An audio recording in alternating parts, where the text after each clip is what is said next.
其實咧，呢度啲樓咧，好耐之前起落嘅，升到爆㗎啦。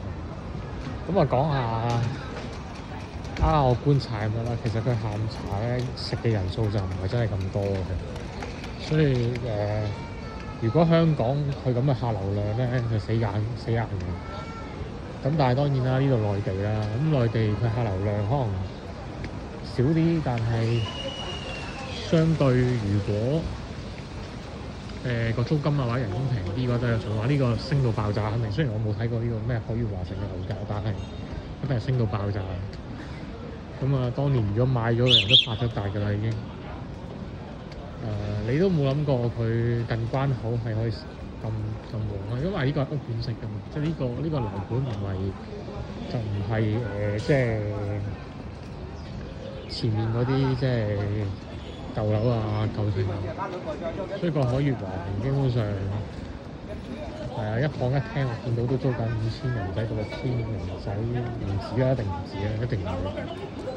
呢個5000到6000一定就唔可以話緊，不過都可能係嘅。你內地始終你好難講，即係我都唔知價呢度啲嘢。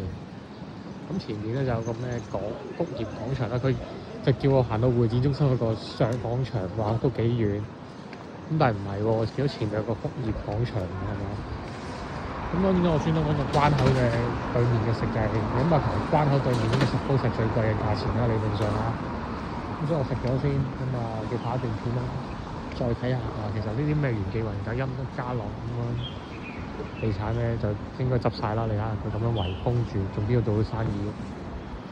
即係冇可能噶嘛！即係而家佢好似維修定唔知咩事咧，咁封嗰條路。咁如果你係租，即係老實講，如果你係租咗，我唔知道佢哋點樣傾啦。即係呢度，我唔知佢哋傾咗係點樣啦。但係應該就冇生意做嘅，應該就可能遷走晒。咁但係你見到佢哋啲棚咧，唔係竹棚嚟㗎啦，已經。其實內地咧好耐之前都冇咗竹棚呢樣嘢，因為竹棚真係易燃嘅，呢個係事實嚟。咁所以之前香港啲人仲爭論話，話唔俾用竹棚啊，話竹棚咩啊，或者話點解啲人賴因為竹棚問題啊。咁其實竹棚咧，都無論嗰單火警係咪真係竹棚問題，但係起碼竹棚易燃咯，呢個係冇得爭拗嘅，即係冇得去歪曲事實話佢唔係易燃嘅，因為其實喺外國嚟講，早就安全嘅界別嚟講啦，即係安全界已經係一早係話係唔適合嘅，即係等於買個引力牛津，蘋果掉地下就買個引力咁啦。咁就係咁嘅，即係真理嘅事實嚟嘅，冇得扭轉呢件事，冇得話講啲大話呃人。咁但係又講安全，真係有時真係唔知點解講下第二啲嘢。希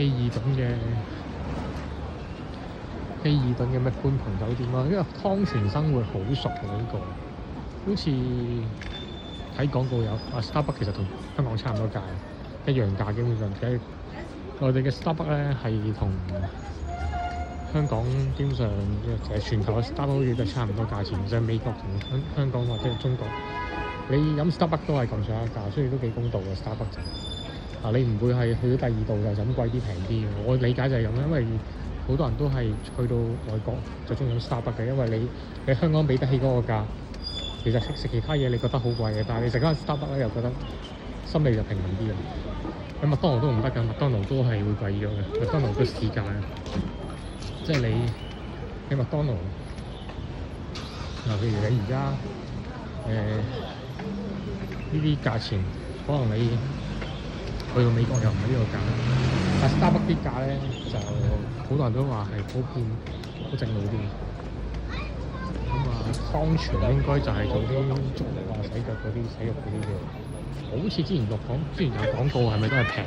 好似都唔知，咁係要再研究。咁我講到呢度。